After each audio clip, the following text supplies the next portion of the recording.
కాంగ్రెస్ ప్రభుత్వ తీరు చూస్తూ ఉంటే రాష్ట్ర అభివృద్ధి పట్ల గాని ప్రజల పట్ల గాని రైతుల పట్ల వీళ్ళకు బాధ్యత లేదు. ప్రభుత్వ అక్రమాలను, ప్రభుత్వం చేస్తున్న అన్యాయాలను, ప్రభుత్వ వైఫల్యాలను, ప్రభుత్వం చెప్పిన మేనిఫెస్టో అమలు తీరును ప్రశ్నించే గొంతుల మీద కేసు పెడుతూ మమ్మల్ని మీరు అడుగుతారా అనేటువంటి అహంకారపూరిత రాచరిక ధోరణిని ఇవాళ కాంగ్రెస్ ప్రభుత్వం అవలంబిస్తా ఉంది. ఆనాడేమో 6 గ్యారంటీలతో పాటు 7వ గ్యారంటీ ప్రశ్నించే హక్కును కల్పిస్తాము అన్నారు. ఈరోజు ఎవరు మాట్లాడితే వాళ్ళ మీద case, vigilance enquiry, CID enquiry, కమిషన్లు, అక్రమ కేసులు, అరాచకాలకు పాల్పడతా ఉన్నారు. ఇవాళ క్రిషాంక్ గారి మీద పెట్టిన కేసు, క్రిషాంక్ గారు పోలీస్ స్టేషన్లో కంప్లైంట్ ఇచ్చినాడు. ఆయన మా నాయకులు కేసీఆర్ గారి మీద, మా పార్టీ నాయకులు కేటీఆర్ గారి మీద, మా పార్టీ నాయకుల మీద ఫేక్ పోస్టులు పెడతా ఉన్నారు, తప్పుడు వార్తల్ని ప్రచారం చేస్తా ఉన్నారు అని ఎవరైతే ఆ వార్తలు ప్రచారం చేశారో, ఎవరైతే తన మొబైల్ నుంచి ఈ పోస్టులు చేశాడో ఆ మొబైల్ ఫోన్ తీసుకెళ్లి పోలీస్ స్టేషన్లో ఇచ్చాడు. పోలీసులకు ఈ మొబైల్లో అన్ని ఆధారాలు ఉన్నాయి, ఈ మొబైల్ నుంచే ఇగో మా కేసీఆర్ గారి మీద, మా పార్టీ నాయకుల మీద అక్రమ కేసులు, అక్రమ పోస్టులు పెట్టారు, దుష్ప్రచారం చేస్తా ఉన్నారు, ఈ మొబైల్లో అన్ని ఆధారాలు ఉన్నాయని అతని చేతి నుంచి మొబైల్ తీసుకొని పోలీస్ స్టేషన్లో పోలీసులకు కంప్లైంట్ కాపీతో పాటు మొబైల్ అందజేయడం జరిగింది. ఇప్పుడు ఎవరి మీద కేసు బుక్ చేయాలి? ఎవరైతే బీఆర్ఎస్ నాయకుల మీద ఫేక్ పోస్టులు పెట్టినారో, తప్పుడు పోస్టింగ్లు పెట్టి తప్పుడు వార్తలు రాసినారో వాళ్ళ మీద కేసు పెట్టలే.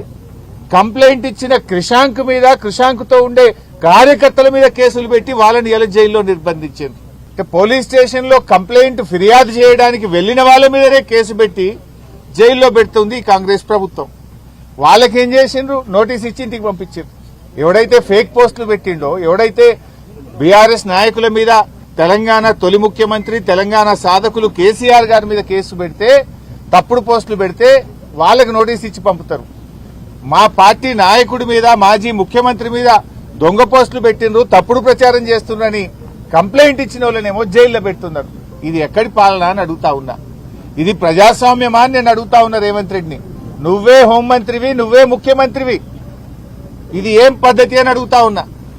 ఇవాళ వాళ్లకు ఆయన మీద 308 సెక్షన్ పెట్టిండ్రు, నాన్ బెయిలబుల్ సెక్షన్ పెట్టిండ్రు. మెజిస్ట్రేటే అడిగింది, ఫోన్ తీసుకుంటే ఎవడన్నా నాన్ బెయిలబుల్ సెక్షన్ పెడతారా? ఫోన్ తీసుకుపోయి పోలీసులకే ఇచ్చిండు కదా, ఇలా ఆధారాలు ఉన్నాయి చూసుకోండి అని. ఆయన మీద నాన్ బెయిలబుల్ ఎట్లా పెడతారని మెజిస్ట్రేట్ గారే 308 సెక్షన్ కొట్టేసిండ్రు. మెజిస్ట్రేట్ కొట్టేస్తే మిగతా సెక్షన్లు ఏంటి? అన్ని below 7 years bailable sections. Below 7 years దాంట్లో అరెస్ట్ చేయరు, స్టేషన్ బెయిల్ ఇవ్వాలి.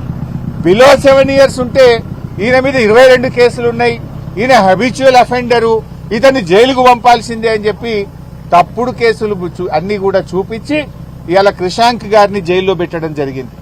క్రిషాంక్ గారి మీద ఉన్న కేసులేంది? క్రిషాంక్ ఎవరన్నా మర్డర్ చేసిండా, రేప్ చేసిండా, టెర్రరిస్టా, ఏమన్నా క్రిషాంక్ ఏమన్నా తప్పుడు చేసిండా? క్రిషాంక్ ని ప్రభుత్వ అరాచకాల్ని ప్రశ్నించిండు. అంగన్వాడీ టీచర్లకు ఇచ్చిన మొబైల్ ఫోన్లలో అవినీతి జరిగింది అంటే క్రిషాంక్ మీద కేసు.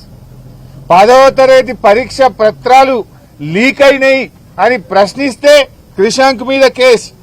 కంచె గచ్చిబౌలి భూములు అమ్ముతున్నారు, అక్కడ మూగజీవాలన్నీ చచ్చిపోతున్నాయి, చెట్లు కొట్టేస్తున్నారు, ఇది అన్యాయం అంటే కంచె గచ్చిబౌలిలో కేసు.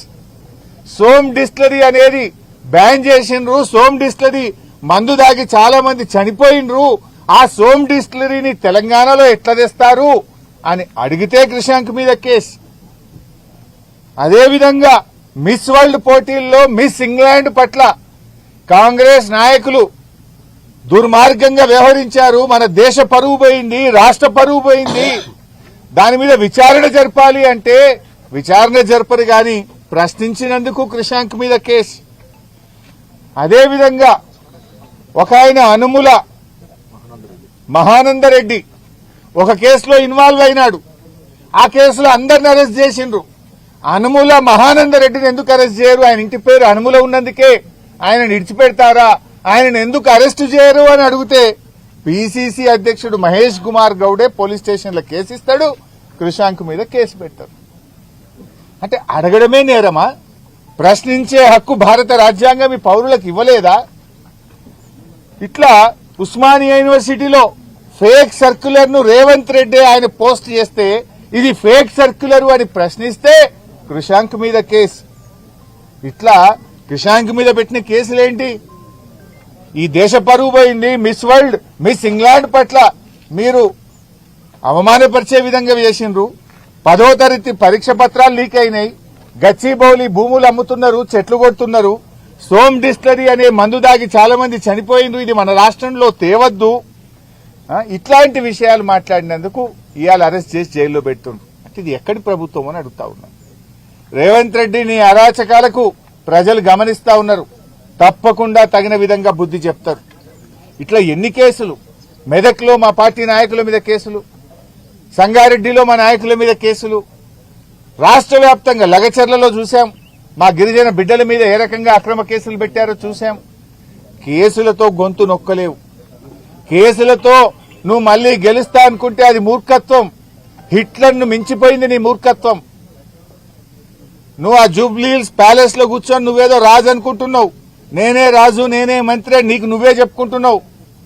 కానీ నీకు తగిన బుద్ధి చెప్పడానికి ఇలా రాష్ట్ర ప్రజలు సిద్ధంగా ఉన్నారు. కృషాంక్ గారి మీద పెట్టిన అక్రమ కేసులు ఎత్తివేయాలని, మళ్లీ పీటీ వారెంట్లు వేసి మళ్ళీ అరెస్ట్ చేసి ఇంకా ఎక్కువ రోజులు జైల్లో పెట్టాలనే వికృత చర్యలకు దిగొద్దని కూడా నేను హెచ్చరిస్తా ఉన్నా. అన్ని బెయిలబుల్ సెక్షన్సే. పీటీ వారెంట్ వేసి బెయిల్ రాగానే ఇంకో పీటీ వారెంట్ తేవాలి, మళ్ళీ జైల్లో పెట్టాలి, ఇంకా కొన్ని రోజులు జైల్లో పెట్టాలి. ఏం సాధిస్తావు జైల్లో పెట్టి? దేనికోసం? అంటే బయటకు వస్తే మళ్లీ నిన్ను ప్రశ్నిస్తాడు, బయటకు వస్తే కృషాంక్ నిన్ను మళ్లీ అడుగుతాడని భయపడుతున్నావా? అడుగుతూనే ఉంటాం. ఇవాళ తెలంగాణ బీఆర్ఎస్ కార్యకర్తలు నిన్ను ప్రశ్నిస్తూనే ఉంటాయి. నువ్వు ఎన్ని కేసులు పెట్టినా, ఎన్ని విచారణలు జరిపినా, ఎంతమందిని జైల్లో పెట్టినా మా పోరాటం ఆగదు. మా పోరాటం రైతుల పక్షాన, మా పోరాటం మహిళల పక్షాన, మా పోరాటం విద్యార్థుల పక్షాన, మా పోరాటం 4 కోట్ల ప్రజల పక్షాన, అన్యాయానికి అణిచివేతకు గురవుతున్న తెలంగాణ ప్రజల పక్షాన బీఆర్ఎస్ ప్రశ్నిస్తూనే ఉంటుంది, పోరాడుతూనే ఉంటుంది. ప్రజల కోసం పుట్టిన పార్టీ మాది. మీలాగా కమిషన్ల కోసమో, దందాల కోసమో, అబద్దాలు చెప్పి అధికారంలోకి వచ్చే పార్టీ కాదు మాది. ప్రజల్లో నుంచి వచ్చింది కనుక ప్రజల పక్షాన నీ అక్రమాల మీద, నీ అన్యాయాల మీద, రైతు కష్టాల మీద, నీ హామీల మీద నిన్ను అడుగడుగునా ప్రశ్నిస్తూనే ఉంటాం.